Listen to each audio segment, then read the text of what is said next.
Welcome back to International Scale Modeler. I'm Lee. This is the March news show. Before we go into the news show, we've got some exclusive news from Ultimate Modeling Products. We've released a new product, namely this Ultimate Burnishing Liquid. Now, this is a liquid especially for colouring and weathering, or naturally weathering really, metal tracks such as Frawl or Spade Ace metal tracks and things like that, as a replacement for kit parts. Now, there's a few of these out on the market, but this knocks spots off the competitors, mainly because ours offers a ton of tonal variation over the whole tracks, whereas a lot of the others, they'll just literally change the colour and it's one colour, and you still have to put further weathering on there, quite a bit actually in some cases, and it can get a bit, it kind of negates the reason for doing it in the first place. This, you can use this liquid, pop the tracks in the liquid, wait 10 minutes, take them out, dry them out, wash them and dry them, and done. No more weathering, no more colouring needed, nothing at all. Absolutely fantastic, spot on. Now it's cheaper than the competitors as well, and there's a bigger bottle as well, 125 millilitres, whereas everyone else is 100, and you add 100 millilitres of water on top of that as well. So we've got a bit of a how-to and a tutorial about using the Ultimate Burnishing Liquid a little bit later on in the show. We're releasing a separate one as well for on the website. But obviously you can get this on the website at the moment on umpretail.com. You can also get it from emodels.co.uk. There are limited stockists for the first month. If you want to get some of those two places for the first 4 weeks. But after that you'll be able to get it at all our normal stockists. So I would just say, if you do your metal tracks or Spade Ace or Frawl or anything like that, or any white metal really, and you want to make it look at real steel, iron or whatever, then this is definitely the stuff to get. So try it out and let us know what you think. Now, as you know, Ultimate Modeling Products also, we started selling kits last month with the Terangris range and everything that came in. They've been flying off the shelves, especially the Vegan, which we're doing as Paul's doing a step-by-step video build of the Vegan so far, and it's coming up really nice, but it's a lovely looking kit. But also we've just started with Metal Earth, these guys here. Now I got into these because I don't know, you all know I like different stuff these days. Just run-of-the-mill models, but stuff that's a bit different than the norm. And I bought one of these Star Wars ones of these, and I got totally hooked. I ended up buying, nearly the whole range of them. But they're basically like a sheet of PE. There's two sheets there, but it's steel. It's about 3 or 4 times the thickness of PE. And you literally just cut it out, bend over the tags, put it together. Bob's your uncle, and you've got a little model like this. Look. And it's one of those things that it is modelling, obviously, because it builds up a little model, but it really does get you hooked. It takes 2 to 4 hours to do one, depending on how much time you want to take. It's a great break from the normal modelling things that we do, really in depth and stuff like that. And it really is a lovely break. And whenever I've got a spare hour, I'll go and do that rather than the modelling, because I like good 2 or 3 hours to get modelling. I like to get into it, But they're fantastic. We do the whole Star Wars range, Star Trek range. We've got some tanks and boats and aircraft and things like that. Worth going and have a look. They're only about £10 a pop, so they're really worth it, and they make a great diversion. I'm going to get a little display case and put all mine in, because they come with little stands and everything. But they're definitely worth having a look at. We also do the full range of TACOM kits as well. They're seem to be selling quite well. They do some 116, mainly 135, like Russian tanks, World War I tanks. They've got some great like a Japanese SUV and a BMW car and things like that with the terrorists and everything. Really good. So check those out, they're worth it. We also started selling the massive 135 Dora from Saurart. Now I'm a real big fan of the Dora, and I've got a 172, the Hobby Boss version, which is the middle one, because we've got the 135, which is about 500 quid, and then you've got the 172 from Hobby Boss, and then Saurart do a 144 as well. Now that one, we sold out of that really quickly. It's a great little model, builds up to about yay big, and I've seen it at several model shows, and it looks fantastic, really nice indeed. But a 144, it's a nice size to be able to, most people can find somewhere to put that on display, so it's a great option to have a look at. But we've got some more of those coming in stock in the next week or so. Also, one more part of UMP news is we've now got a Spanish reseller in Robotines.com, ROBOTINES.com. They're now a Spanish supplier. They've taken on a full range. I think there's a couple of bits and bobs they haven't taken, but they will do on the next order. So if you're in Spain, you don't want to pay the excessive charges that we charge from our website, then go over and have a chat to them. They're really nice, helpful, and hopefully you could, if you live in that part of the world, you've now got somewhere to buy our stuff from. So, Ultimate Modelling products out of the way. Do apologise about that, but it's easier to do it all in one show nowadays. Coming up, obviously, we've got the forum updates with all the GBs and the SiGs.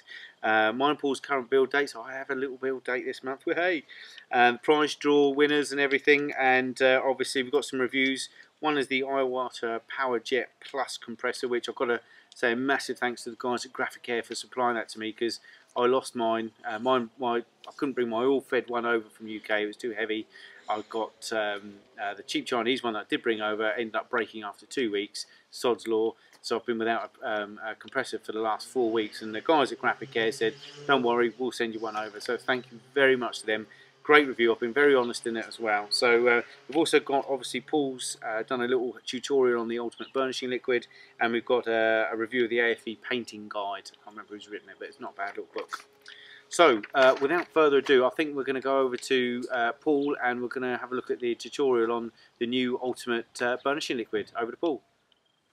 Hi everyone, Paul International Scale Modeller. Welcome to another review today.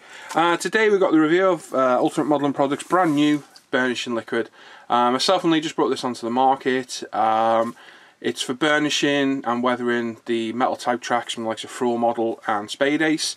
You might have seen them. I used them on my Panzer 4 just recently completed and my Tiger 1, and the effect of them is absolutely superb. So as you can see, these tracks were treated with the track burnishing fluid, which makes them go a rusty dark brown colour. A few pigments in there, a bit of UMP wash, sander across the top to show the bare metal. Job done. Very quick, very realistic. These are fully independent, so all the suspension works. You can actually roll the tracks around if you want, and obviously you can create needed sag on the top, which isn't much on Tiger to be fair, but you can have the needed sag on top as needed. So well worth the effort, because the finished article looks absolutely superb. So, like I say, Floor Model tracks is what I'm using today. These are off a Hellcat. There's 170 links, 2 separate bags of links because they're handed for each side. So depending on how you assemble them, they have to be treated slightly differently, which we'll get to in a second. The burnishing liquids here is 125 millilitres, and it needs diluting with water because it's a concentrate. Wear gloves because it is harmful to skin. Don't get in your eyes or inhale it if you don't need to. Read the warning labels on the back, which are quite specific. The specific ones on the back, and there's full written instructions on our website as well, so have a look. So depending on how you're going to assemble your tracks, if you're going to assemble them in one complete length, both sides, and then treat them, then you need to go through, clean each track up with the drill. There's a video on ISM's YouTube channel on how to do that. Clean each one up, assemble them one big length, so you end up with a big bracelet of tracks for each side. And then you need to get a bigger tub like this, which both tracks will fit in, folded over.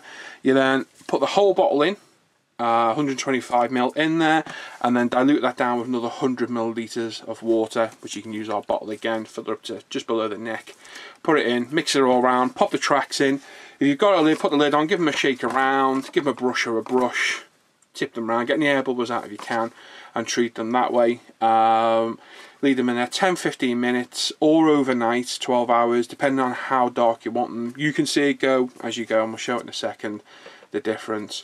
I've done it that way in the past. I found it a little bit more difficult doing them as a full track length, because getting them in there and moving them around separately is a bit difficult. So what I prefer to do, like I said, that uses the whole bottle in that tub of 100 millilitres of water. I prefer to use smaller tubs like these and treat each bag of tracks before they are actually even drilled, assembled, anything. All that's been done to these is overnight. I clean them in some detergent, so a bit of washing up liquid, a few drops of that, and some lukewarm water in a tub like this. Keep each track side separate, give them a rinse, a shake round, get them a good clean, get any gunk off there, any grease, etc. Take them out, clean them in clean water, leave them to dry naturally, and then come back and come to this stage. So because we're going to treat them in each box separately, like so, what we need to do is you go on half and half in each one. Now you can guess and just go half. I'm going to measure it just because I'm a bit pedantic like that, to make sure it's done properly. So we want about 60 millilitres of the burnishing fluid in here, like so. So as you can see, it easily covers the tracks. we should have 60 and a drop left over, which we do. So we'll put a little splodge in each one, or a bit more in that one rather. It doesn't matter. And then come back, a little bit of water. So because it's 100 ml for a full bottle, you want about 50 ml of water in here. So again, measure it out. So we're back to there, like so. And in the other one, hopefully it'll fit in because I had a little bit too much fluid, but it does fine, that's no problem at all. So as soon as you put that in, they start to work instantly. Pop the lid on. Now these kind of containers can be found in pound shops, 99-cent stores, depending on the world you are. They're very cheap. Hopefully they're going to be watertight, because it's the first time I've used these.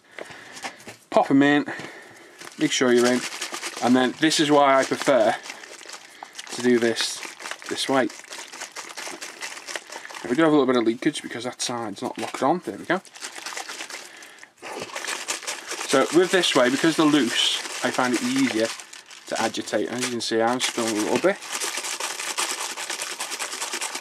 So it's a case of just flipping it round. What you're trying to do by this, and this is why I think this is easier than the other way, is you get rid of any air pockets that are in the teeth of the track. If there's air in there, or super glue especially, the track burnishing fluid won't work on that part.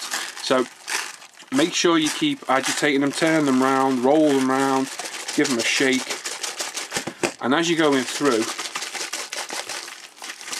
you will see the water or the fluid starting to change colour. So just keep manipulating it round and round and round. I've got a bit of a leak on this side because I didn't have the lid on properly.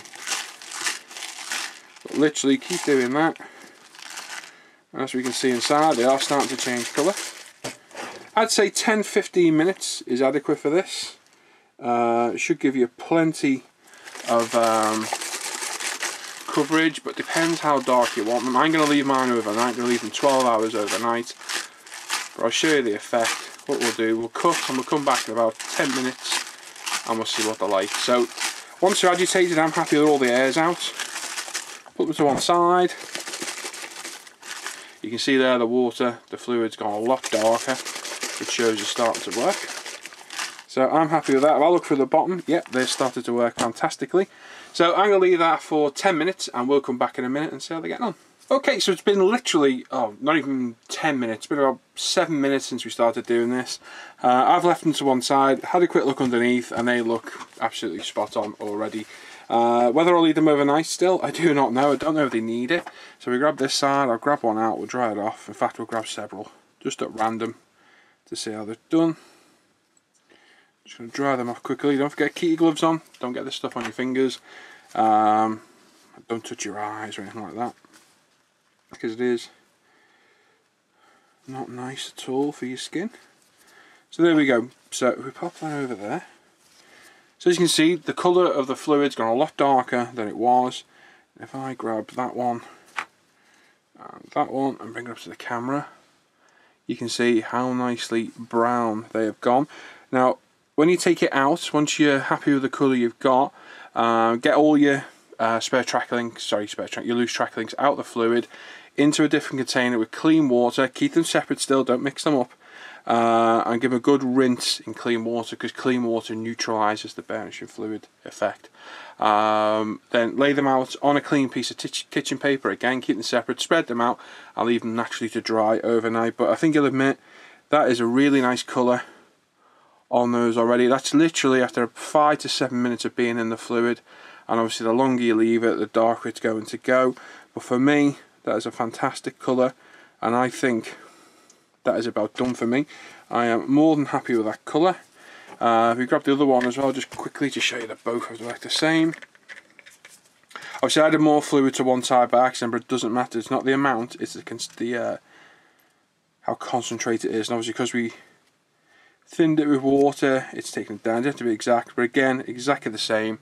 Nice dark rust colour. I'm going to pop them back in so we don't get the sides mixed up. So there we go. So what I'll do now, I'll take these out, we'll let them dry, and then I'll assemble a full length, and we'll come back and show you them assembled and the colour that they've gone. Okay, so it's approximately 12 hours later. All the tracks have been out of water. They're in the fluid for about an hour. I took them out late last night, left them to dry, I've assembled them, and this is where we're at now. So I've got one length on the tank itself, which we'll get to in a second, and one length off. So we're bringing in for a close look. Have a look. As you can see, we've got a nice rusty brown track colour all the way along the insides. As you can see, we've got tonal variation in places where the fluid's taken differently, and that gives real nice effect. On the actual track side, again, you can see the nice dark brown track colour, and again the nice tonal variation, which is where the fluid hasn't quite reached properly, or there's been a bit of swarf in there it's reacted with, which to me is great because that gives, like I say, the tonal variation and they're not just a monotone track. So that's that. What I've got a few differences here. We've got a link after, let me see, that's a 5-minute link. I'll put it in my hand so you can see. So that's after 5 minutes, that's after an hour, and this one's after 12 hours, and you can see the massive difference between the 12-hour and these two. As you can see, after 5 minutes the colour's taken really well, very, very quick, so there's no problems there. The hour one's got a bit more tonal variation. As you can see, it's reacted a bit differently. We've got tonal variation in between the teeth there, and the 12-hour one has just gone really dark. So you can adjust this to how you want your tracks to look. If you want them really dark, leave them in for a lot longer. If you want them nice, you know, just brown, nothing else, leave them in for 10 minutes at the most. And then if you want a bit of variation, leave them in for the hour.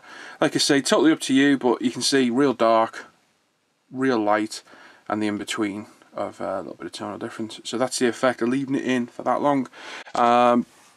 For me, the 5 minutes to 10 minutes works great. If we go to the assembled link, this is on my Hellcat. So as you can see on the Hellcat, there's no sag. They are live tracks, so there's no sag on there, unfortunately. They look absolutely superb. We go to the front, you can see there we've got all that nice tonal variation all the way along, right the way, and they should even move along, which they do, as you can see. Okay, so what I've done, I've added an extra link to that other side. So we've now got this side on, and we've got a bit of extra track on there now. So what we can do, we can show it depicted with sags. You see the other side where it's nice and taut on the live tracks. This side, if you're doing German armour or something that wasn't requiring nice taut tracks, you can see the effect you get from the sag. So that's the great thing about Frulls. Not only can you weather them with the burnishing fluid, nice, quick and easy, you can also add sag to the vehicle as well. So there you go. So that's both sides. I'll remove this link, we'll put it contort again so it looks properly. That's a track burnishing fluid. Very easy to use, very quick, very simple. No mucking about. You can leave those tracks as you wanted now, or you can add some washers, pigments, and tie them all into rest your weathering. Or even just straight away with the fluid, they look absolutely superb. So there you go. So thanks for watching, guys. There's our burnishing fluid. You can buy it directly from us at www.umpretail.com. And I'm sure you're going to see this out and about in a few other shops at a later date as well. Brand new product for us. Looking forward to getting this one out there. I've done a lot of testing on it, and it's nice to see the end result. So there you go. Thanks for watching, guys. I'll catch you around, and I'll see you on the forums. Right, so there you go. As you can see, pretty easy to use and very, very effective. If you are doing metal tracks, or you're into your AFEs and everything, you can do metal tracks, get some, you will not regret it, I promise you. Right, okay, so now we're going to go on to the ISM GBs and SiGs. Now, first off, I just want a quick reminder that we've got the Easter egg SiG starting on the 1st of April, in about 3.5 weeks. Now, obviously, with this, it's only once a month, and it only runs for 4 weeks. But it's a great fun, and literally knock up these little, probably about 1/72 scale egg planes. But there's all sorts of things. There's egg aircraft carriers, spaceships, egg anything. If you can think of it, someone's made an egg type kit of it. And if you go to places like somewhere like HLJ or Hobby Link Japan or Lucky Model, they've got some really wacky, far out things and some really fantastic egg planes. It's a massive thing in Japan now. A lot of people don't model anything else apart from egg planes. I know Dominic from Retro Kit's got his own Facebook page called Eggplane Masters, or yeah, Eggplane Masters. they've got. If you want to see what you can get out there, then that's a fantastic thing to have a look at. There's also, but you've got in England, you've got e-models that sell the usual Hasegawa range. So if you want just a normal one, then there's quite about 20 different ones from them, I think, as well. So, but you need to get them now in time for the SiG, because if they're coming from Japan, they're going to take a couple of weeks. So my advice is, if you want to enter the Easter egg SiG, then get your kit in now. Right, we've got also starting on the 1st of April is the In the Navy SiG. Now there's been a little bit of confusion on this. People think there's some floaty things and stuff like that. It's not.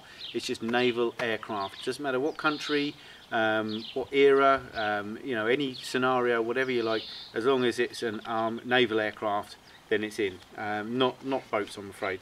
But that runs for 3 months, and that starts in 3 weeks as well. SiGs we've got running at the moment, we've got the Modern Armour SiG, which is going which is basically anything AFE from 1975 onwards. That's got another 3.5 weeks to go. Some cracking efforts in there so far. It's one I really wanted to enter as well, but time constraints and everything. But some really nice work in there. We've also got the Rising Sun GB, which has got what, seven weeks to run on it, and that's obviously a very easy one for our first GB this year. Anything Japanese. Full stop. we've got a Godzilla in there. We've got that you can have anything at all, civilian, racing cars, motorbikes, you know, all sorts, army, navy, whatever you want, it's all in there. Really nice GB. It's going to be a very hard one to judge that. And also obviously we've got the Tiger 1 SiG in honour of Lord Cohen. Thank you, sir. This all, I mean, the Facebook pages and the website has been flooded with Tiger 1 pictures, and where, oh, time to get up. Flooded with Tiger 1 pictures and everything everywhere. So it's but that's due to finish in 3.5 weeks time, and hopefully, fingers crossed, I'm going to get mine done in time. We'll see in our build update. I think it's a little bit late for the morning now. It's not even dusk. So so the cockerel's just getting himself at it. Right, sorry about the reveals for the.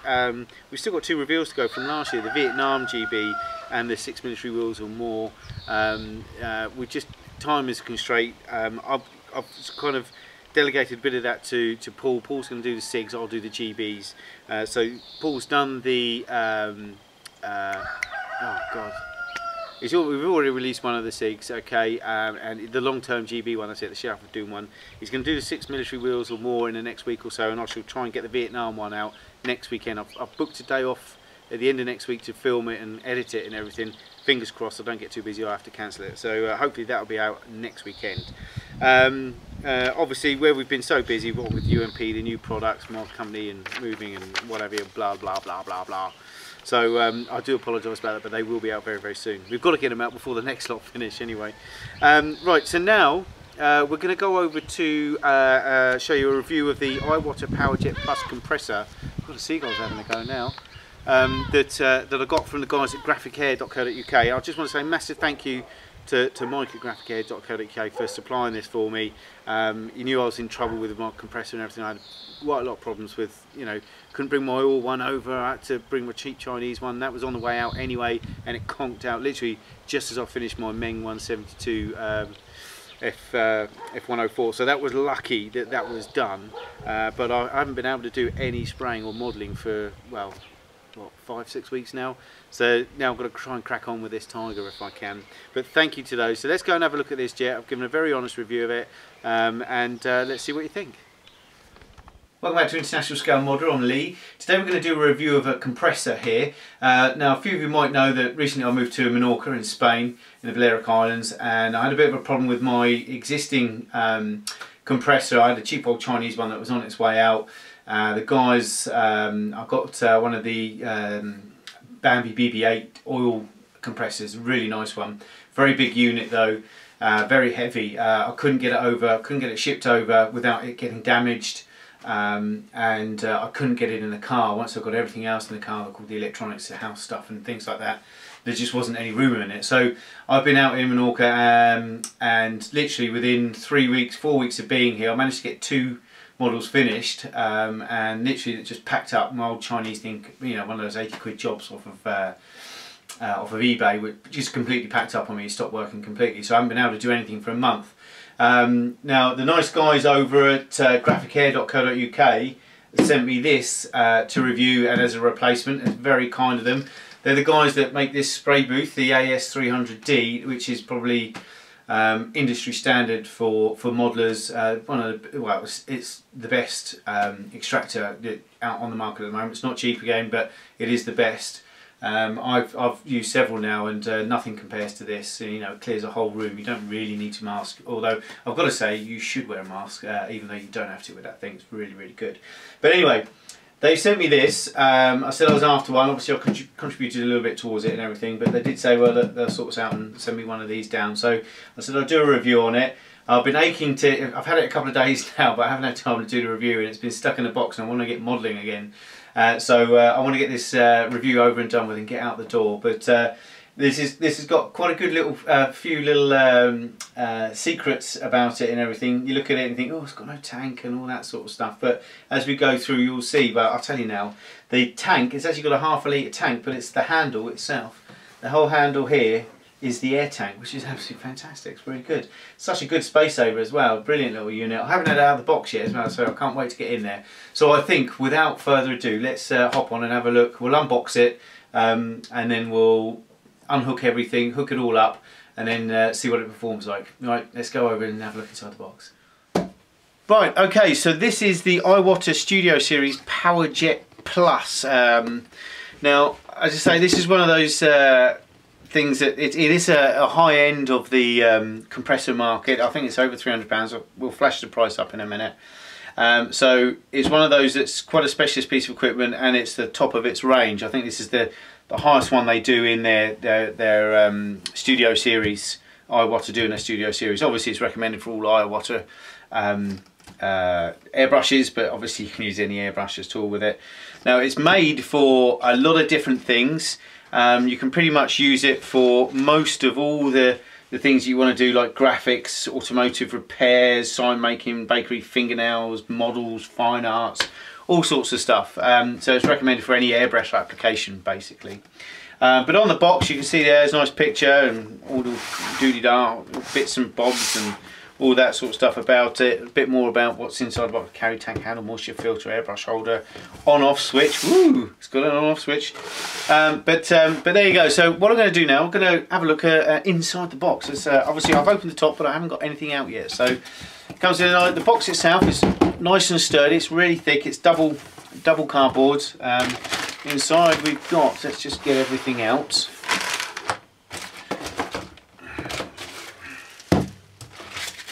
As you can see, it's all quite well packed in there.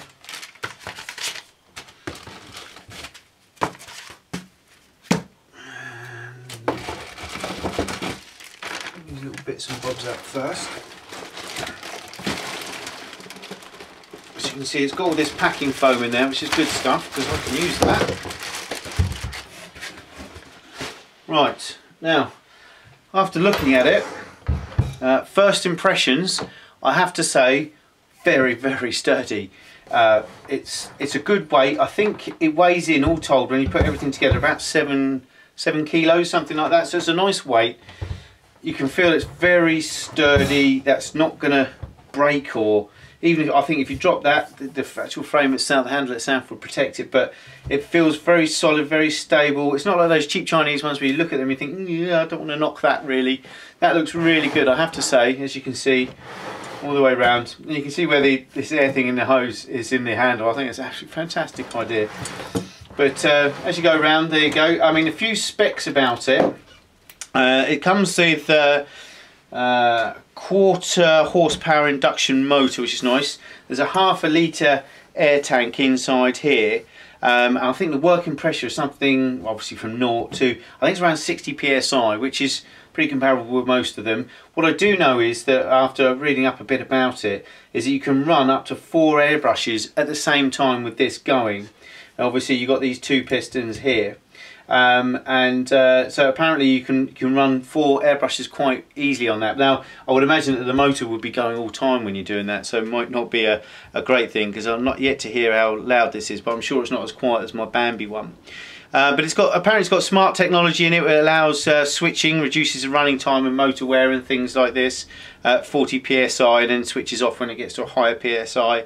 Obviously moisture filter, pressure gauge and everything. This is all on this part here. Again, when looking at this, you can see that it kind of all looks and feels very nice and chunky and well made, not plasticky and horrible like some of them do that you get off of eBay and stuff like that. So very nice indeed. I think the hose, you've got a braided hose here as well. I think this is about 3 meters, 2.5, 3 meters, something like that. 1/4 inch on one end, and then obviously your standard 1/8 on the other. It's got a spray gun holder, which is this, and also comes with a very small airbrush holder as well. So it can run as proper spray gun apparently. This is what they're saying with this bit here, and you've got a little airbrush holder there as well. So that's nice. That's very handy. These are bastardised, the ones you get off of eBay, the cheap ones with 4 on them, and I screw these to my desk. So it's so much easier than doing it any other way. But apart from that, it's got apparently it's got 2 built-in cooling fans as well that helps the motor wear and things like that.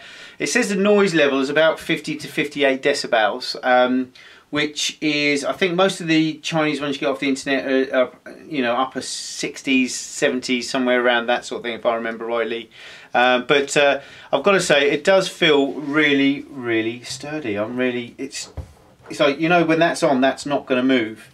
I mean, you've got obviously 4 rubber feet here that are well connected, and then you've got them mounted to the motor here, and you've got rubber in between on the mounts as well to stop any excess vibration and things like that. The braided hoses are not cheap either. They look really good, as you can see. It doesn't look cheap. Everything looks really well manufactured all the way around. Obviously you've got a release valve here and here. That will be an emergency valve, and there's your release valve to empty the tank and everything. But again, all your braided hoses, all in excellent condition. And just looking around it, I mean, you've got looks like a 2.5 litre power lead as well. So what I'm going to go ahead and do now, and just there, as you can see, you've got your on-off, your electric panel and everything. But it does look really nice, I've got to say. It's a nice bit of kit. So what I'm going to do now is let's put it together and see where everything goes. So we've obviously, oh, I forgot this. We've also got an instruction manual here, which has got limited warranty and everything, so you want to register that and get that, obviously. And then you've got an instruction manual there. This is in several languages, and Iwata Japanese, I think, aren't they? So that's Japanese, and then we've got some English on the other side. Safety precautions coming up first. Let's have a look. Yeah, just lots more safety precautions. It says here, check the product major components before you do anything. Make sure the model's correct. Check the accessories, names of all the major components and everything here, so you know what they are. Yeah, so drown valve and safety valve. Airbrush holder goes there. Air filter inlet. Auto stop. That's the auto stop pressure thing here, which is very good indeed. How to operate, test operation. Obviously we'll go through all this in a minute. I'll hook all this up and then we'll do that. But apart from that, some maintenance, some ideas for maintenance and inspections, how often you should do it, every 100 hours, 6 months, daily, etc, etc. Depends on how often you use it, I would imagine. And then on the back, problems and remedies, so a little troubleshooting fact on the back there. But apart from that, so that looks pretty easy and to comprehend and everything.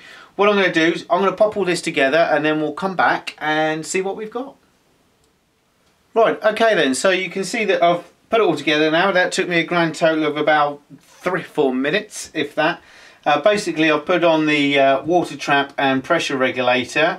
Literally is, as you can see here, it's just like a butterfly nut that, you know, goes down. It's got a seal inside, and the same for the air hose as well. It just goes on the other side of the trap.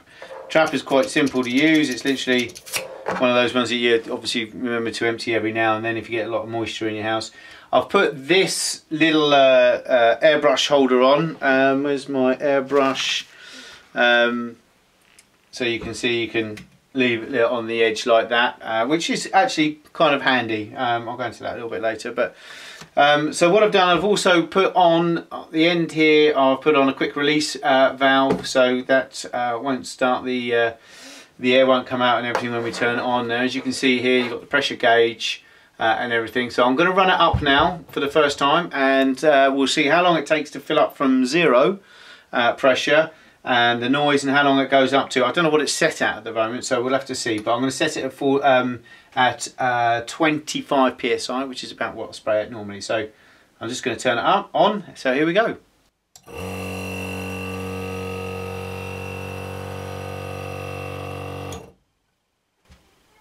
Oh. well, that filled up quickly. I expected it to take a lot longer than that. Oh my. Okay, well, let's just have a look at the pressure. So that's, so we've got 25, 30, 35, 40. So I'm just going to down that a bit. And as you can see, it's quite easily done as well. So we're now on 25 psi, hopefully. So I'm just going to pop the airbrush in. I'm just watching that fall down. Right, so we're just going to get a true reading.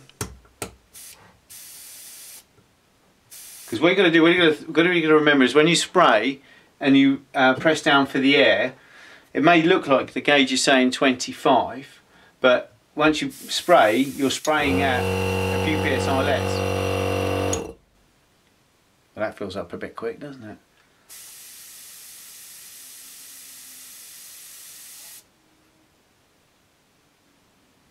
So I'm just going to, there we go.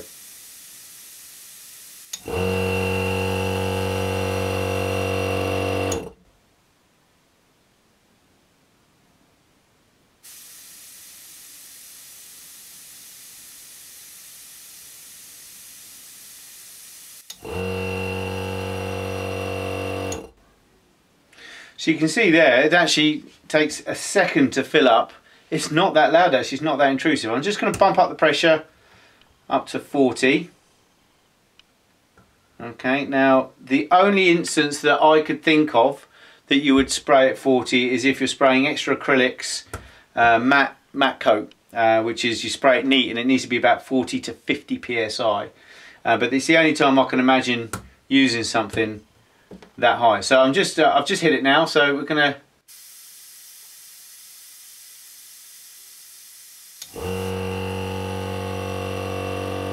that's how quick it is. That is really, really quick, the way it fills up.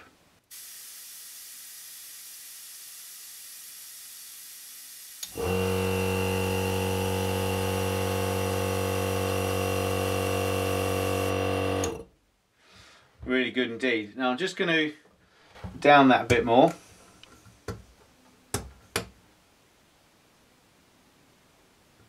Just get that back down to 25, which is where we would normally spray at. Got a bit far there. One more.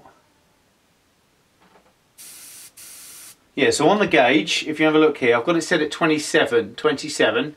That would be the ideal to spray at 25 because you're losing a couple of psi, 2 or 3 psi when you press down on the air hose itself. But if you're spraying away,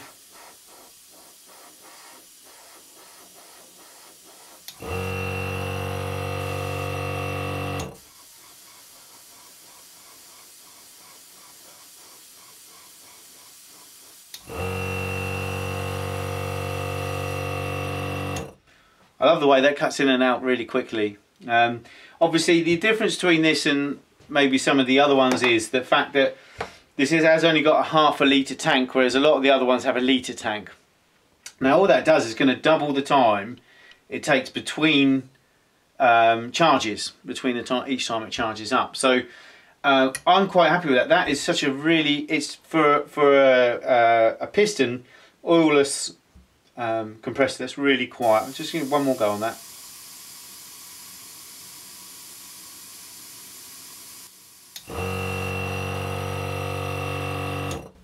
That's really good. And how quick, because it is only a ½ litre tank, how quick that fills up. It literally is not going to be obtrusive at all.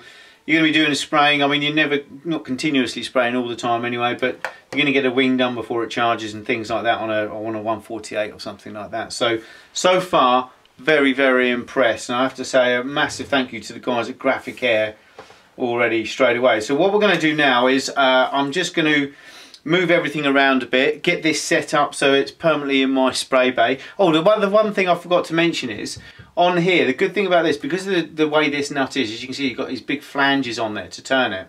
It literally is just a case of, you know, obviously I'll depressurise your tank first, but you can literally just undo it half a turn and move this whole unit to where you want it to be quite easily.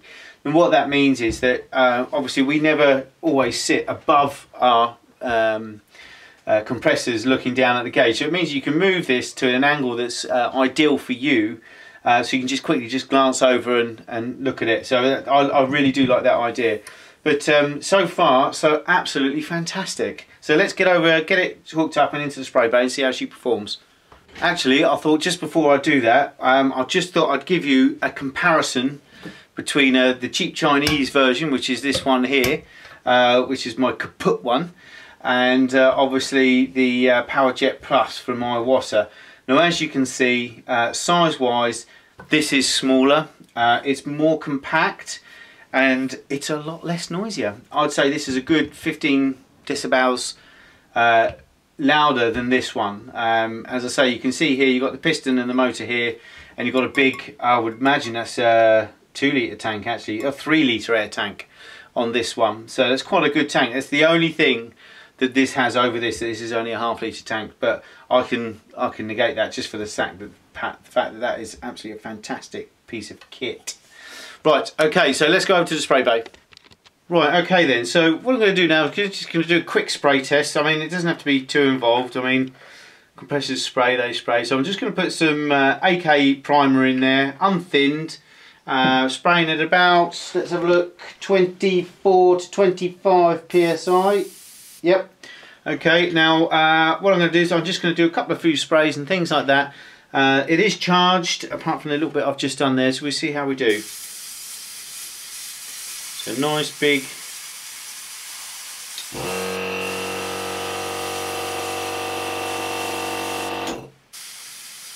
I have to say, it's a very even spray, very even indeed.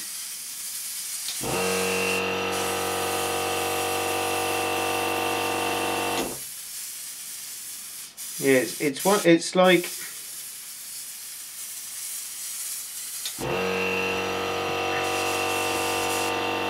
really all compressors should be the same, really, with their air output and everything, because it's pre-charged in a tank and then it releases it. But I have to say that is a lot smoother than that Chinese piece of crap I used to have. The Bambi one is on a par, but I've got to say I actually prefer, I think I prefer this one over and above the Bambi, mainly because of the size. It's very small, very compact, it's reasonably quiet. It comes on a couple of times here and there, as you can see. Spray again. It takes some time. But what I want to do is I'm going to put on the air vent, okay, the extractor. Okay, so we've got this sound here, so I want to listen to this with the compressor, because when you're spraying, this is the noise you've got. People say, oh, the compressor's noisy, but really this is the noise that you hear, not the compressor. So I'm just going to carry on spraying a bit. See if you can hear the compressor over and above. See? Can you hear that? I can hardly hear that over the air vent, over the extractor. So I don't think you've got anything wrong. There's nothing wrong with the airflow. It's coming out really smooth and nice. No problems at all. Absolutely fantastic. So I'm going to say, let me switch it off. So we'll go back over to the main bench for some last words. So then, what do I think? Final conclusions. I've got to say, I love it. I absolutely love it. I'm really impressed with it. I think that where it's got the dual pistons and it's got the dual fans on either, it's got a big fan on either end. It stops the motors from overheating and everything else that comes with it. It's very, very sturdy. It's got an air tank even though it looks like it. Everything looks very well made. The electrics aren't loose or dangly or anything like that. All the filters are fantastic. The water filter is solid. The pressure gauge is great. Everything, you can move it in minutiae. You know, it's very easy to move around, obviously because of the handle. It's a little bit of a weight at 7 kilos, but I like that. The fact that, you know, you've got 2 motors in there and everything. I just like the way it's very solid build. I can't see too many problems with this. I think the warranty is, you know, goes on for, let me have a look. I think it looks like a lifetime one. Limited life, 1 year, sorry, 1 year full warranty and everything. But if there's anything that goes wrong with it, I'm sure the pieces, because it's Iwata, the parts are going to be easy to handle and everything. Sprays really nicely. It's an Iwata. That's an Eclipse HPCS, so again, it should work really well with that. But I like the fact that you get a 3 metre air hose as well. That's really nice. It's a nice touch. Usually you get the average 1.5 to 2 metres. Everything's solidly built. Oh, I've got to say, it is expensive. I think it's over £300, give or take. It is very much top of the line for an oil-free compressor. You're not going to get much more expensive than this. Depending on what you want to use it for, it's going to be worth the money. As I say, it has all the applications with regards to everything that you would use an airbrush for. It says it's even powerful enough to do body spray. I would imagine maybe small motorcycles and things like that, and maybe body spray repair, just a tiny little area on a car. It couldn't handle a big job, obviously, but you can have up to 4 airbrushes at the same time going off of this, which is absolutely fantastic. Now that means the motor's going to be going, but because of the fans and everything, it says you can use it constantly for 60 minutes without a break. So that is fantastic. You know, you and I may spray for an hour, but it's not going for an hour. And especially where it charges like that, you know, literally, you know, 2 seconds and it's charged. I really do like that. Okay, it charges more often, but I really like it. It's not loud. It's not in your face or your ears with regards to charging. It's a very quick sound. It's not like the sloppy Chinese, you know, it really is, and it's done. So for me, this is a total 110% recommend. And I want to say a massive thank you to the guys at Graphic Hair for supplying this to me to review, and obviously and everything else. I'm really chuffed with it, and I say if you've got the spare cash, go out and get one. I mean, you know, it's the old adage that you know, buy what the best that you can afford. So if you can afford to splurge a little bit, maybe you're saving up for a couple of months, haven't bought any models for a couple of months, got a few pennies lying around, need a new compressor, then I would definitely recommend this baby. I can imagine this will be here to stay for a long time, and it will serve me well, I'm sure. So that is the Iwata what's it, Studio Series Super Jet Plus, and I am well impressed with it. I love it, absolutely love it. So until next time, take care, bye bye. Right, well there you go. I absolutely love that thing. It's a brilliant bit of kit. It's so sturdy. It doesn't feel like it'll ever break, even if you dropped it a couple of times. And what with the tank being in the handle, I think that's an absolutely inspired idea. It really is a great idea. It is a small tank, but it really is a good idea. How to save space. Very innovative, I thought, anyway. But again, thanks to the guys at graphicair.co.uk. If you want one of those or airbrushes or anything like that, give them a go. They do the A300 SD bench vent, the Graphic Air extractor fans that, you know, is probably the industry standards, the best ones you can get anyway, but they do those as well, so definitely worth checking them out. Right, okay, so we've got the kit review section. It's growing as well. We've got over 700 videos of kit reviews from members and everything, which is absolutely fantastic. I just want to say a big thank you to everyone, for anyone who's contributed to that section of the forum. It really is astounding we've got that many video reviews. And it really is good for me. It's a good source of, if I'm looking at a kit, I'll check there first before I even go anywhere else, and then I'll go and check the other sites if I can't find it on there. But it really is nice to have that section there, and hopefully it's helps you guys too. Kits coming up for the review this month. Fingers crossed we're going to get them done. We've definitely got Meng's new 135 US Cougar 6x6 MRAP, which is the prize in this month's prize draw.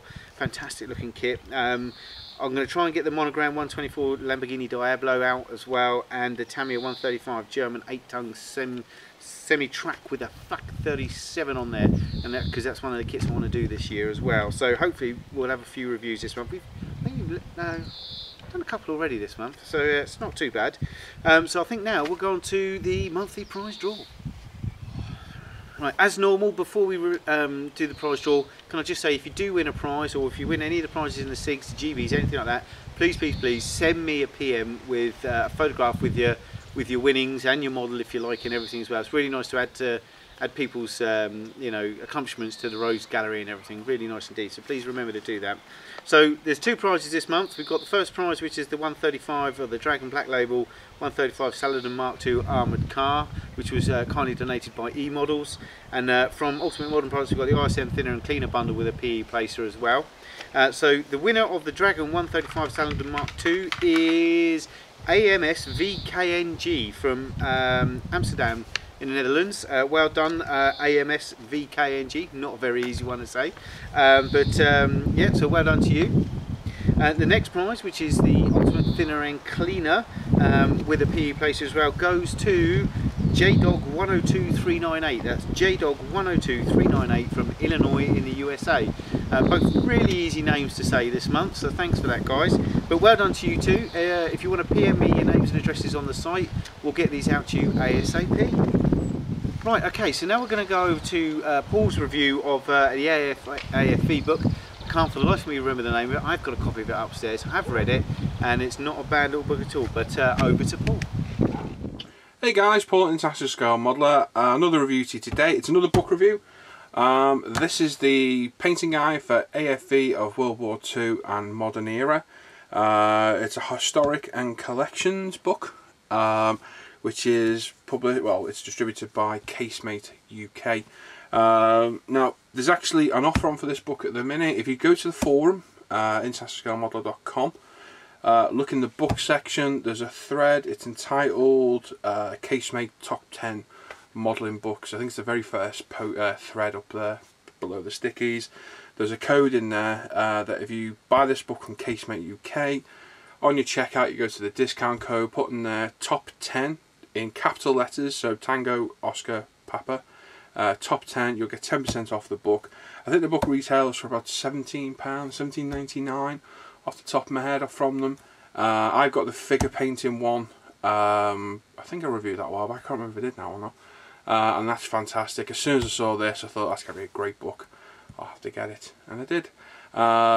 So they were kind enough to also supply one for the Christmas Mega Prize draw as well, which is very kind of them. And like I say, this looks an absolutely stunning book. So on the front cover, you've got a Tiger one. It's an early one. It's an initial actually. Fantastically weathered. Some of the work in this thing is absolutely fantastic. And on the back, you've got an overview of some of the models in here, and a little bit of information on the front, on the back as well, about the actual contents as well. So if we zoom in, you can read the little bit of blurb there. If you want to read it, pause it, because I'm not going to read it out because there's loads, and a little bit of information about the guy that wrote it at the bottom as well. So again, if you want to read it, pause it, have a little look, and there you go. So it's a softback book. It's quite thick. It's about centimetre thick. Very, very nicely printed. Nice well, they are satin pages. It's the level of work in here is absolutely phenomenal, and as a guide, it really is good. It runs through your airbrush, hairspray techniques, oil filters. So it's a really useful resource, and it goes through washes a lot. So what we'll do, we'll start at the front and work our way back. So front page, I don't want to bend this over too much because I hate destroying the spine on these books. So just your intro, so your preface, a little bit about the guy that wrote the book, a little bit of information on why he got into modelling, etc., what the book's about, and there's your index there as well, or contents. So you've got materials used in this book and how to use them: primers, paints, washes, oils, varnishes, pigments, special products, old new concepts for painting AFV kits, your airbrush, the classical way of painting AFV kits, and new variations, painted in black and white. Examples of AFV painted in monochrome paint and the black and white technique.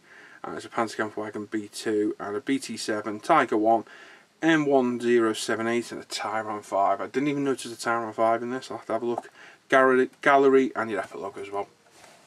So first page in, you got all about primers, how should they be used at the top there, have a quick look. How they should be applied, so I'm assuming it's going to go through the different methods of probably aerosol, airbrushing. You got layering if you have problems, so it runs through quite basic stuff but also gives the help along the way should you need it to any questions you might have. Onto paints, about acrylic paints, for brushing, for airbrushing, so it covers both of those. Enamel paints, which a lot of people still use, especially in weathering and AFV.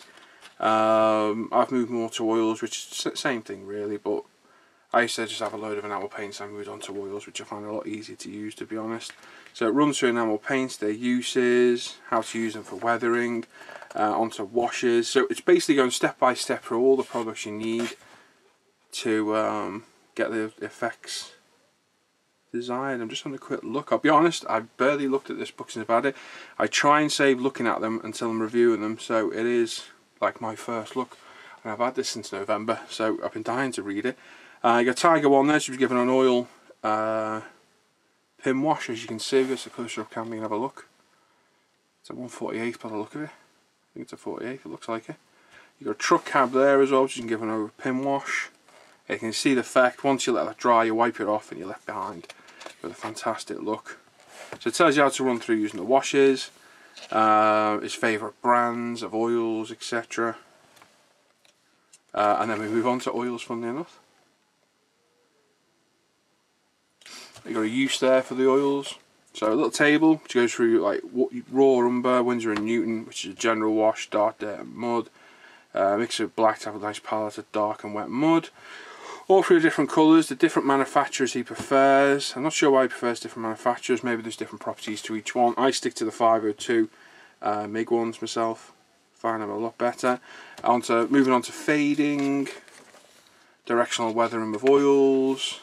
You've got dot filters at the top there, so you can see the different colours that give all different effects, which is very good. Onto varnishes. So these are a lot of topics covered by quite a lot of new people to modelling. So if you're new to armour modelling, it's a definite buy because it's taking you through all those products step by step, onto pigments, special products, graphite off your pencils, metal burnishing, which I've literally just done myself on my Tiger. So again, it's giving you the traditional ones and the newer techniques, which is great. Onto using all different types of pencils, which is a great result. I've just done that technique myself on my Tiger as well, so the pencil technique does work really well. Hairspray techniques for your chipping, so this is how you get chipping effect. So again, it runs through putting it on, masking it up, applying the hairspray. It's gone through the airbrush by the look of it, painting over it, chipping it off, and that gives you the effect. So you put your camera down work first, masked it off, put the chipping solution down, painted the white over it, chipped it off, and it gives that warm look. So you're doing a winter whitewash, that's a fantastic way of getting that effect.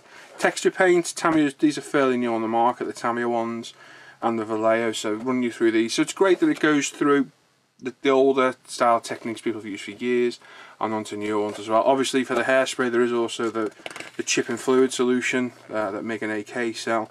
Onto airbrushes, which is a whole different world on itself. You can ask a million questions about airbrushes and get nowhere. My best advice about that is take one person or a couple of people's advice and try and stick to it, because otherwise you'll get conflicting information. Classical way of painting AFVs and new variations. So you got priming, onto your base colour, the lights, the sealing, the decals, the chipping, the filters, sealing again, the washes, accessories, oils, mud dust, final touch.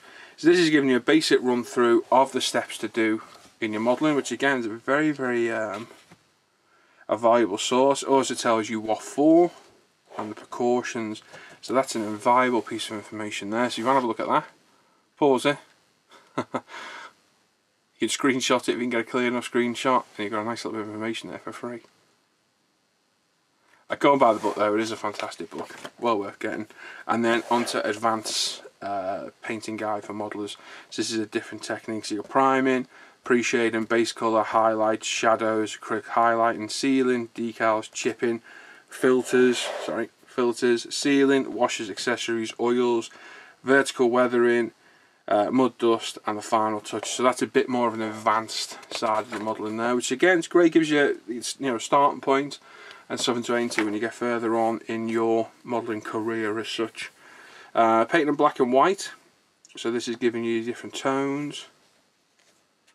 Just trying to see what it says. A lot of information there, and it shows you step by step how to do this, which is a great touch.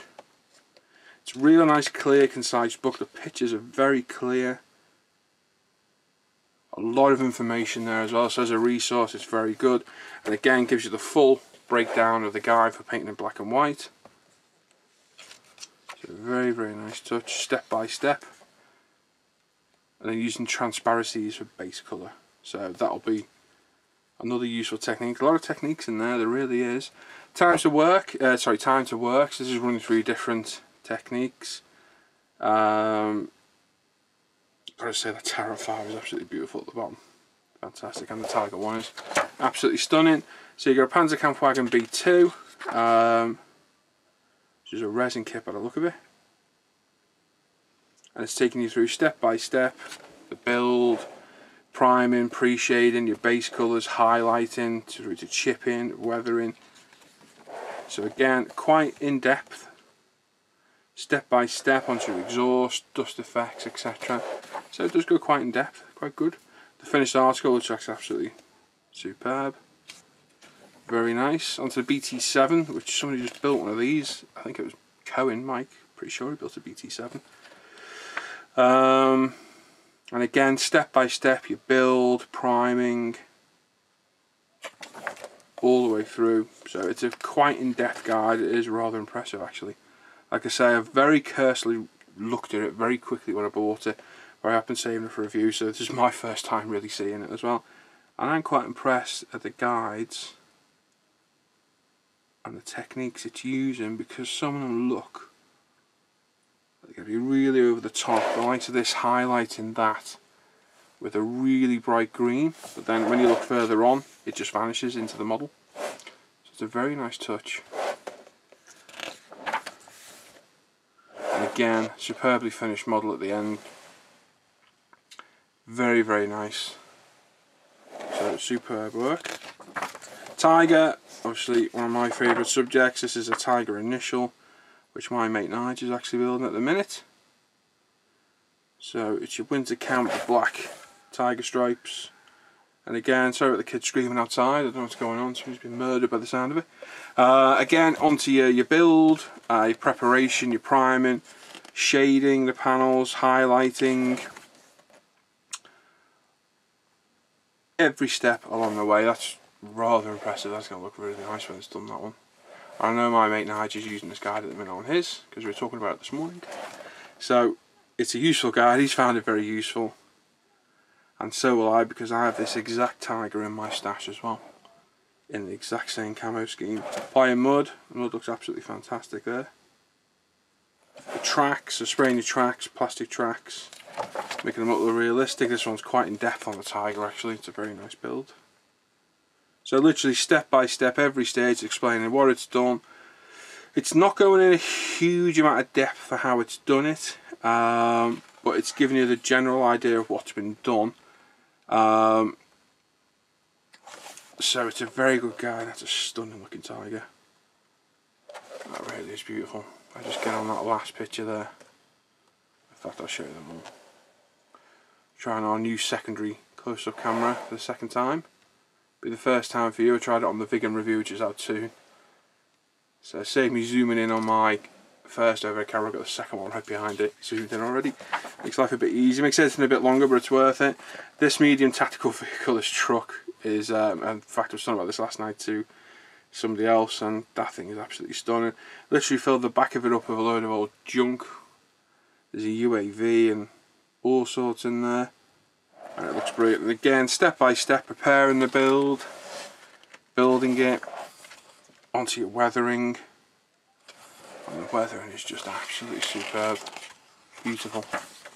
Very, very nice, and that finished result, I think anybody would be proud to build that thing, because that looks absolutely stunning. That is an absolute beauty, that thing is. Very, very nice. So, Tyrant 5, one of my favourite tanks. Using AFV's one, I've got the Tamiya one. I think it's an awesome looking tank, IDF tank. And again, step by step, all the way through, showing how they've done it. Like I say, the pictures, you know, they always say 1,000 words. The explanation's good. It doesn't go into a huge depth of what's been done, but it does give you an idea of the technique used along the way. It really does, and that is a beautiful looking tank. Really nice onto the tracks. Weathering underneath. A lot of people forget about weathering underneath, but there it is. Beautiful. All the accessories, fantastic. And there we go. That's one nicely weathered Tyrant 5. So using that black and white technique as well, I'm really going to have to look into that, because they've used that along the way there quite a lot. They really have, and that finished result is brilliant. It's really nice. I'm going to have to try that. Like I said, I've got this kept in my stash and I'm dying to build it. I've got too much in the stash, I'm dying to build it at the minute. So everything has to take precedence at the minute for importance. There's a gallery at the back showing different works. If I just take it on the close-up camera, we can go through. So very nice. Nice Panzer II. Beautiful T55, that's very nice. I think they showed that at the beginning of this. Yag Tiger and Primer Red, that is really nice too. That's a very nice model. Do like that one. Big fan of the Yag Tiger. Anything Yag I like. You got a Leclerc there as well, the French main battle tank. In a white, I want to say UN. Yeah, it is UN because the markings are scratched off the side. This anti-slip texture looks stunning as well. Very, very nice. 234 Puma with a French gendarme and a little peak. Very nice little dio there as well as a cracker tank. Like I said, the book, the quality of the book is stunning. The pictures are fantastic. I mean, just some of these works in the back are absolutely beautiful. Using the techniques, you got another, well, there's an early Tiger actually. It's that 48 scale one we've seen before, I think. That is very nice. So, at the back, there you go. There's the figure painted one. I can't remember, for the life of me, I can't remember if I reviewed it at all. I'm sure I did, but maybe I didn't. I've got it there. If I haven't done it, maybe I should do it. If not, I might do it as a review on the forum, as a book review instead. A little bit of information on the back from the author again as well. And that's about it. So, there you go. There's the painting guide for AFV of modern war, World War II and modern era. For me, glad I bought it. Like I said before, I bought it in November. Not really looked at it until today as my first real look through. Had a cursory glance at it every now and then. That looks a fantastic book. I'm now going to go away and have a good read, because I want to read more about that black and white technique, because I'm really interested in that, because that looks absolutely stunning. So there we go. If you're after it, go to the forum, look in the book section, get that code TOP10, TOP10, capital letters. Go to Casemate, put it in the guide on the way out. I think it gets 10% off every book on there, to be honest. So if you're after a few books, they have some fantastic books on there. Really nice, modern reference, etc. And there's a few modern books on there as well. Well worth a look. Go over and have a look, put that code in, and save us 10%. Yeah, 10%. So there you go, guys. There's a review of the book. Hope you liked it. It's a stunning book. It's well worth the £17 it costs, because I think it looks really interesting. Like I say, I'm going to go have a good read of it now. And I hope you like the review, and I'll catch you guys in the forums. Take care, and I'll see you later. Right, there you go. Thanks for that, Paul. As you can see, it's not a bad book at all. To me, it is just modulation. It's just a book on how to do modulation, you know, your own way, basically, rather than buying all the paints and things like that. It really is just modulation, but it's a good way to describe it and everything. And I like the book. I've read it through a couple of times, and it's something that I've tried to do with the all-day K modulation kit. I did a video of it, I think, quite a while ago. But not bad at all. But now we're going to go on to Paul and mine's benches. I do have a very small build video this month, not a great deal, because I've only managed to do it I think not yesterday, but the 2 days previous to that, I had a few spare hours each day, and I went from nothing off the Tiger to fully built. It's just a couple of odds and sods left to do, but here you go, let's have a look. Right, okay, so what have I done on my bench this month? Well, not a lot, I have to say. Hasn't been a great deal. I haven't had a lot of time. I've literally, all I've done is the last, probably, I've had a day and a half spare in the last month. Everything that I've done in that day and a half. So I shall start off with the first thing, which is one of these little metal earth kits. Now, I'm sure you've seen these for sale on Ultimate Modding products, but basically all they are, if we go to the overhead, probably see it a bit better. But you get them in this like little sleeve, okay, and basically you get like 2 sheets of this like photo etch like steel, and what you do is you cut them out and everything and put them together, and they turn into these. They all come with a stand as well. This comes with a stand and everything. There you go. Like that, and there is absolutely tons of them to collect. Now these are, as you can see, I've started on this one. They're like photo etch, but they're steel. They're quite a bit thicker. They're probably double the thickness of the normal photo etch, and literally they say you can just bend them out. But I've obviously been using cutters and a photo etch file and everything just to get them down. Being a modeler, obviously you a little bit pedant and everything, but this is what you get in there. I mean, this is what I've got so far. I mean, this is obviously Darth Vader's TIE Fighter. Now, you know, I do like a bit of Darth. I'm a very big fan of Darth Vader, but let me just zoom you in a bit to see if you can get a better look at this. As you can see there, I mean, when they're made up, they're brilliant. They're literally all just flat pieces of metal, and you've got to bend them and shape them. But they're very easy to bend and shape, as you can see here, like this conical hatch, hatch or window or things like that. And then that fits. You see those little pegs on there, and then that fits on there like so. And then literally you just bend them over. Now you can use a normal pair of long nose pliers. They don't have to be PE pliers or anything. Obviously I use mine because I've got them. But you know, I think they're absolutely fantastic little things, little kits. And obviously you get an instruction manual with them as well. Very good instructions, I must say that. In fact, you can have a look. They're very detailed, very easy to understand, not hard whatsoever. In fact, a few model companies could probably take a cue from them. Some few models that I know of, anyway.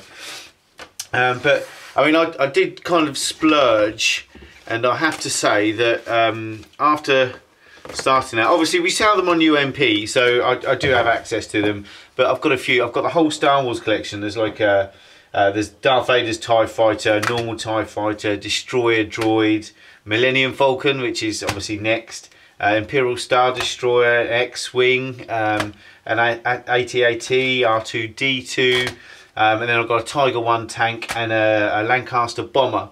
Now on the site we've got all of those plus more, plus we've got all the Star Trek ranges just come in and some more.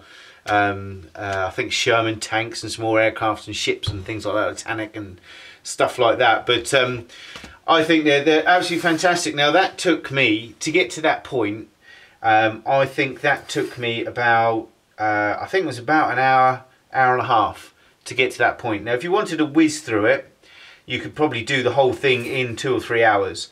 But I mean, that's a good 4 hours of your time, I reckon, to do all of that.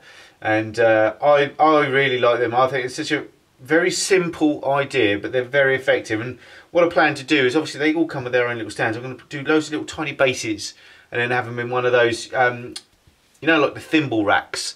I know you can get those thimble display racks and everything. I was thinking of having a load in something like that just on the wall once they're all made up. But they're ever so effective. They're really nice. I mean, obviously all they've got like lines laser engraved and things like that. They bend easily enough, and I like them. So, but they're worthwhile. I mean, I bought one ages and ages ago, and I said, oh God, wouldn't, you know, it'd be nice to have the full collection. Unfortunately, we can't get everything because the distributor in the UK doesn't stock the whole range, and the company in America won't sell them all to us. So because we have to go through the distributor, which is a bit annoying. Otherwise we'd have all the Halo stuff and everything, which is what I really want. But they're really, really good, and you'll find that, like me, I mean, I bought one and then I went out and bought a ton more. They're ever so addictive little things. And they're kind of good practice for photo etch as well, because they're very, very similar. But that's underway, and as I say, I'll probably have that if I get... What I do, see, I like, when I do proper modelling, I like to model in chunks, big chunks. Like, I like to sit down for 3 or 4 hours, or even more if possible, and do my modelling in one chunk. I hate doing little things in like half an hour or an hour, or, you know, trying to get what I need to done. I find myself rushing and not enjoying it, because I think, oh, I've got to get this done, I've got to get this done, which is not the point of modelling. But these are a way I can do scratch, and you can come along, do an hour's worth of bending and putting together, drop it down, bugger off, and then come back and do it. So if you've got a spare hour, these are great little things. If you're like me and you don't like to do, you know, proper modelling in small amounts of time. That's me anyway. But the main project, obviously, I've got on the go at the moment is obviously Cohen's Tiger build on ISM. Now, where I am with this, as you can see, I've got a box full of wheels there as well. Okay, which have got to be painted up. Got some mods and sods there that have just got to be painted up, an aerial and bits and bobs. But we've got this now. This is all together. I've got to say, the kit absolutely goes down fantastic. It is actually this kit here. I'll do it without damaging anything. Which I've been told is out of production now, which is good, because it's a late Tiger with Zimmerit on the picture and no Zimmerit in the kit as well. So you have to make your own Zimmerit for it. Apparently one of these didn't come with any that didn't come with Zimmerit. So I bought this without knowing that, because I wasn't an armour builder. So I've had to go out and buy some Zimmerit for it, and I bought some stuff called ATAK, A-T-A-K Zimmerit for it. And as you can see, let me zoom this in a little bit. Okay, so as you can see here, it's basically it's non-toxic resin, which is how they sell it, and you stick it on the areas where Zimmerit needs to go. Now, from what I've been told, Paul says this was better than buying the PE stuff, because the PE is a pain in the ass. Now, I've got to say, after doing this with this thin resin sheet, that PE would be a complete and utter pain in the ass. But this stuff, it's really easy to work with, and it goes down well. It's a little bit brittle. I've snapped it in a couple of places, but to be honest with you, that adds a bit of character to the actual build itself, I would imagine. The only problem is it doesn't fit entirely perfectly, so you have to do a little finagling and stuff like that. The worst thing is, though, because it's an additive to the outside of the hull, all the fixing points are then lost where you would normally fix the rest of the kit. So then you have to improvise a bit and change the way that you do the kit a bit. So you can see here where these the fenders on the sides, they need filling. They still need another fill yet. I've left that to dry overnight last night, and they need another fill, as you can see, just to, because in these fenders there's gaps where you put them on the little noggins on the side, and they'd fit lovely, and you'd be, oh, that's fantastic. But here, because it's on top of the resin zim, you lose those noggins, and so you've basically got to fill all these holes all the way along here. The problem is you're then getting filler into the Zimmerit itself, which is rather annoying. So what we have to do is, let me just see if I've got one anywhere. Obviously I'm using this stuff because it's very, very easy to get into the areas that you want to, because it's very long nose. Great stuff. Does shrink a bit though, and it also takes an age to dry. You have to leave it overnight before you do your layers. But then you literally just come along with one of these Tamiya earbuds, which are invaluable, and then you can literally scoop it all out of the Zimmerit before it dries. So very, very handy, those two things. Really my main filling apparatus now, those two things, with regards to everything, even airplanes, although with airplanes you don't really need the Tamiya ones. So that's that. Apart from that, if we take this off, Obviously this is only the second piece of armour I've built, so I wasn't au fait with the building process, but I'm leaving the hatches closed, so I haven't bothered painting the inside or the interior. I have built it up, but I haven't bothered painting it or anything, as you can see. I saw Paul's build where he put the exhaust fenders on before painting. I thought, because I was going to leave them off, otherwise it's going to be hard to do the exhaust. And he put them on. I thought, oh well, maybe that's the way you do it. Stuck them on, and then he said, oh, I wish I'd never done that. I'm like, oh, great, nice one. So now I've got to take these off, so I'll just re-glue them. The dragging instructions, I have to say, you really do have to read dragging instructions properly, and make sure you're aware of the steps before you go through, because they are a mess. And there's steps that are completely missing that you think, oh wow, I should have done that. Things like these little cleats here that go over the engine. It told you to put the PE on after you'd put the rope on, and this is way further on in the instructions. You think, well, actually, you can't put that PE on without putting. You have to put the PE on first, and it's just steps like that. So you have to read through it carefully. Luckily, I managed to see it. I didn't do all the PE clamps and everything. I haven't got time. I only built this up 2 days ago. This was just a hull 2 days ago, so it's taken me 2 days to get this built. It's all ready for paint now, apart from just a little bit of filling, and that's it. I thought I didn't have time to, because I'm not going to have a lot of time this month, and I really want to get this finished for Mike, for Cohen. So if I mess around with the PE, all the little latches and things like that, it'll take me an absolute age, so I'm not going to bother with that. So I've just done the major bits of PE here and there. Got an aerial to go on as well, which came free with the ATAC resin actually, which is really a nice touch. But apart from that, it's all ready for paint, and then I'm not going to over weather it, because I do actually want to do a diorama for this, but I haven't got time to do a diorama in time for Mike. So what I'm going to do is obviously chip and scar it a bit and things like that, but I'm not going to overly mud it up and things like that until I know what sort of diorama I'm going to put it on, but I don't know yet. And this is a late one, so there's plenty of battles that this could have gone in. But there you go, that's where I am with my Tiger tank at the moment, which is my main build that's on the go at the moment. So apart from that, I've got nothing else on the go, but I am going to do this next.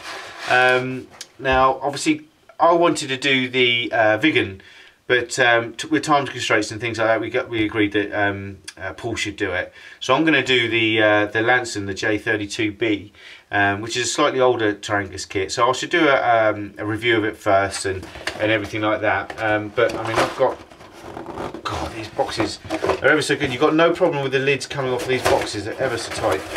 As you can see, I've got some PE for it as well, which Maestro Models do, which we sell on the site as well. Not for this yet, but for the vegan.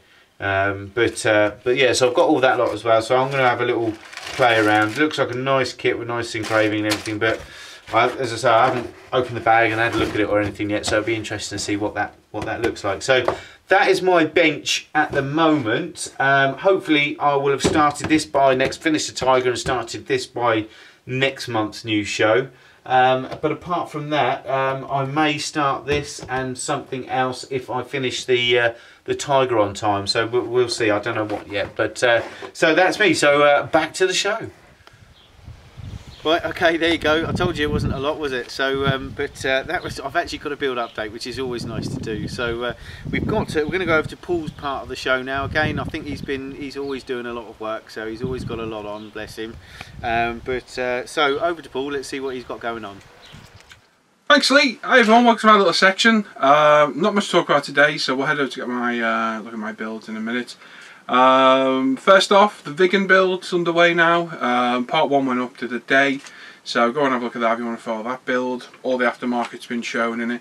Got a couple of pieces still willy-nilly lagging behind, but they'll be on the video soon. So hopefully part 2 will be up next 7 to 10 days. And you can see how that's progressing. Fantastic kit. The aftermarket cockpit zoom set has added a huge amount of detail to it, both the instruments and the seats. So go and have a look, and it's an absolutely beautiful kit. I can see we're really enjoying this build, and you all need to go and buy a vegan. That's it. So like I say, part 1's up on the YouTube channel. Go and have a look at that. Well worth a view. And part 2 will be very soon. Next up, myself and Sebastian, Dutch Modelling. I've started a M18 Hellcat 1/35 scale buddy build.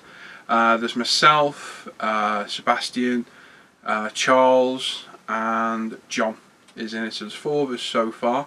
There's a couple more people who say they're going to take part as it goes. It started on Friday, just gone, which was the date I can't remember, but it was the Friday before this news show, and it's on till whenever everyone's done, basically. So there's no real time limit, but obviously get through it quick, because when you see mine in a minute, you'll see how far I've got to mine in a few days.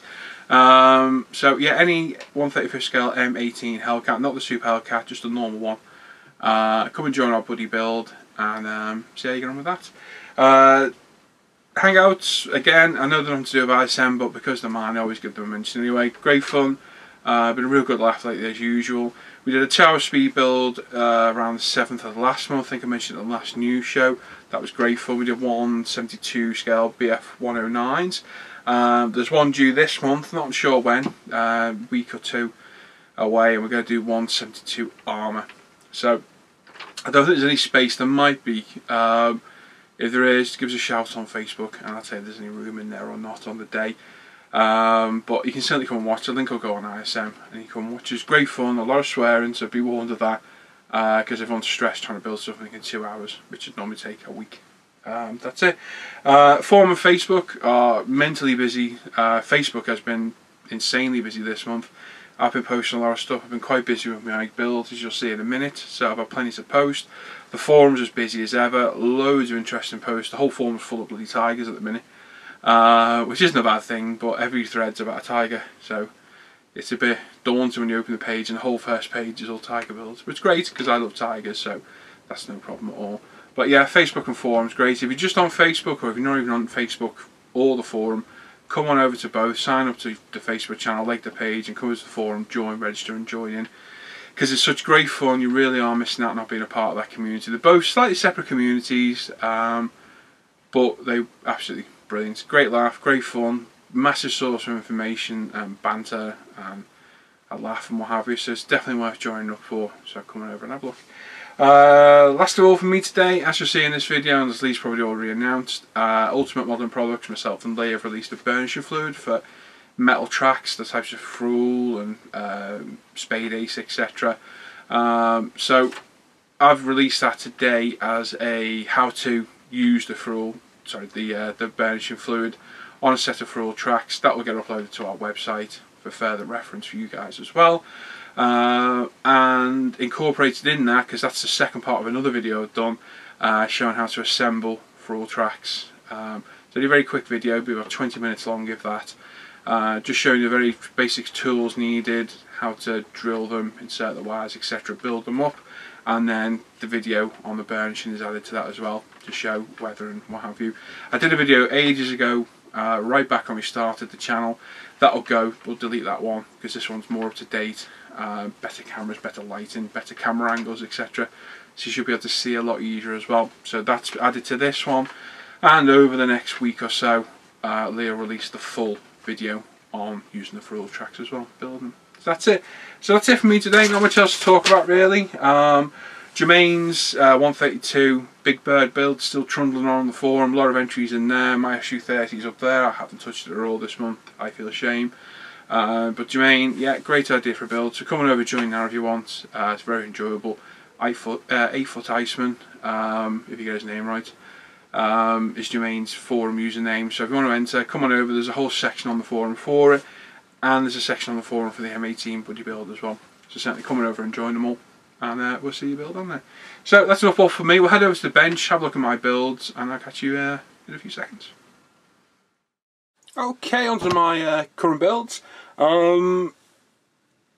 Couple on the shelf that I've not really touched at all this month. One is the Shiden George, the Japanese aircraft from Horizon Sun entry. Not touched that at all. I will get back to that very soon though. And the SU30 has not been touched either since the last news show.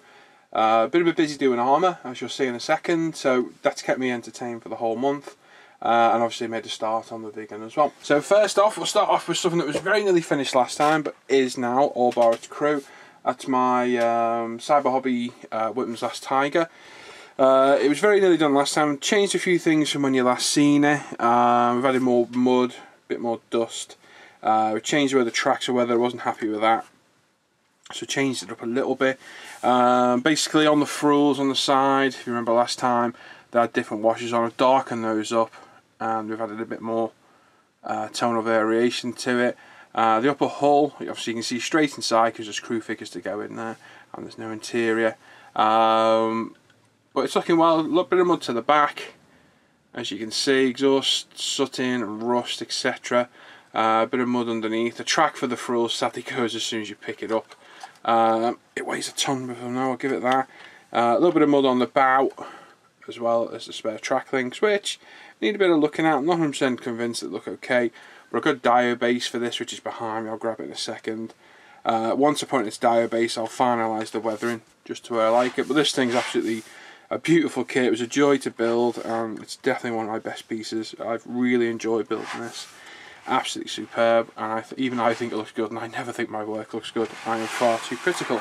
So that's that. As part of that, we've got a crew. This is a Jaguar crew, and my god, these figures are nice. We can zoom in, you can see the detail there. These have been painted in flat black, dry brushed in a dark grey to bring out the detail. So we've got a bit of detail to bring out there. I've got some PE extras for these, epaulets and what have you, that will go on, hopefully bring them to life a little bit. That's the radio operator, that one. This is the driver, who's hanging out of his hatch with a cigarette in hand and a lighter in the other. So again, fantastic detail on that.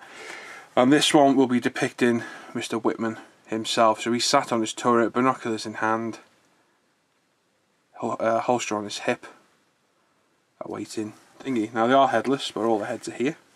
So we've got two with the peak caps and radio headgear, and one with the soft cap as well.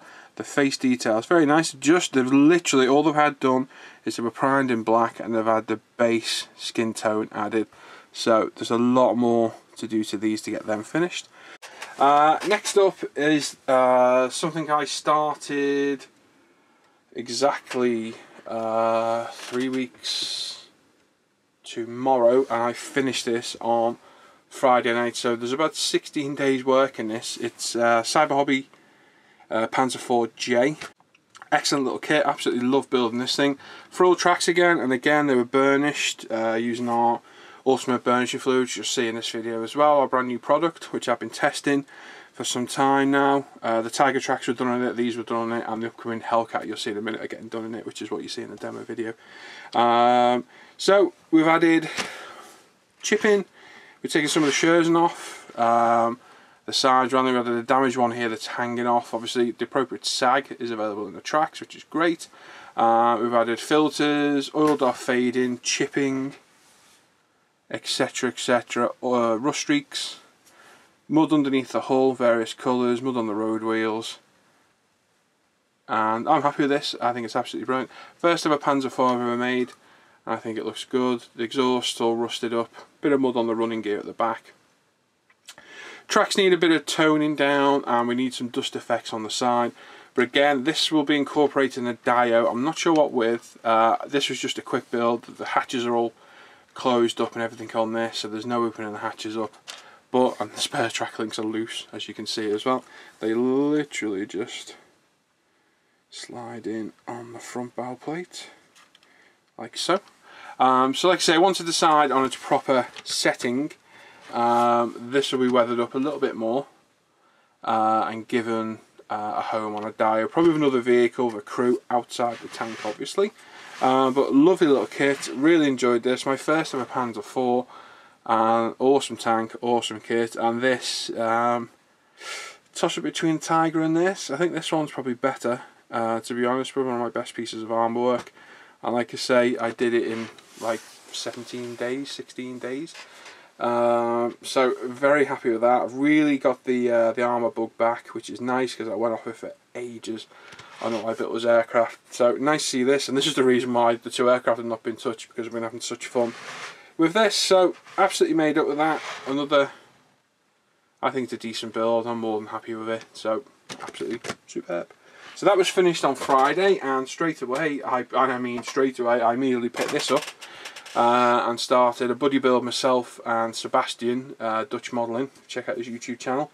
I've been wanting to do for a while. He started his while I was finishing off the Panzer IV, and I got going soon after. So Friday night, Saturday, Sunday, a little bit yesterday, Tuesday today. Probably about 13 hours in total. I've managed to get this thing built, primed, painted, a little bit of colour modulation on it. Maybe hard for you guys to see, but we've got the normal base green tone around the top. I used MIG ammo paints for this. I did a darker tone to lower edges, any recesses around the turret, etc. And then I did highlights to any high points. So basically it's hopefully given the natural light that a real piece of armour would get. Detail painted up the tools and what have you last night.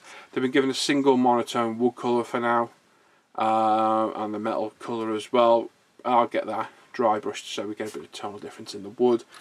Academy, definitely a shock or a change going from a beautiful side bobby kit down to an Academy kit, from a £45 kit to a £16 kit. But it went together, no real fuss. There's an interior on this. If I can whip the turrets off without wrecking everything, and we'll show you the inside. So you got your interior there, showing some dummy shells at the side with stunning painting, the transmission, and if you look through the driver's hatch you can see the driver and co-driver's seat. That needs painting white at the front, and obviously all the turret is detailed too. So you got the gun, seats, etc. There's an MG 50 cal, sorry, to go on this as well, which sits on the upper turret just there, and we got all the road wheels, they're all painted up. All the rubber tyres are all sprayed and painted, and again, like I say, 13 hours work in this. I started Friday and today's Tuesday, so that's not bad going. Not bad going at all. So again, that should be done for the next news show. And of course, we started the vegan video build, which you've watched it. Oh god, man, the Hellcat. You'll see where we're at with it, and it's here. The cockpit's all assembled, all the P's in there. We took out all the existing surface detail and had all the P panels, instrument panels, etc. Fully detailed up the seat with the PE. I think it looks rather good. So that's great. So part 1 of that's out on the site, so you can have a look at that now. Part 2 should be up next 7 to 10 days, hopefully. Got the new show to do, a couple more videos I want to get out of the way, and we'll get back to part 2 of this. So there we go, there's all my builds. Like I say, the SU-30, the 132 Trumpy one, that's still on the shelf. I haven't touched that at all, but that's a long-term build, so I'm not too fussed about that. The Hasegawa George, a Shiden aircraft, not touched that either. I've got another month and a bit to build that, another 2 months actually I think, so there's no rush with that either. I should have a bit of progress on those next time. So there you go, there's my builds. Thanks for looking, I'll catch you guys next time, and I'll see you on the forum. Right, well there you go, so Paul's had a few as well this month. We're right to the end of the show now, so just come to the bit where we just say a big thank you to everyone. So a big thank you to E-Models for being our main sponsor and everything. Thank you guys, much appreciated everything that you throw at us. We've got Models on Go, do all our GBs and everything obviously as well. We've got Ultimate Modern Products ourselves, who we sponsor wherever we can. It's some odds and sods here and there, and obviously S&M stuff who sponsor our SiGs as well. So thank you to all our sponsors. We couldn't do it obviously without you guys, and you've helped us get off to a great start. I just want to say that we hit the 3,000 mark on our Facebook page this month as well, so that's absolutely brilliant. So thank you to everyone who contributes on our Facebook page, which is a whole separate entity to the forum. It really is. It's not a lot overlaps. It's really strange, but I just want to say thanks again. My son wants to say goodbye as well. He wanted to say goodbye to everyone from the beach this morning, so there you go. But thank you to all, and until next month, take care. Bye bye.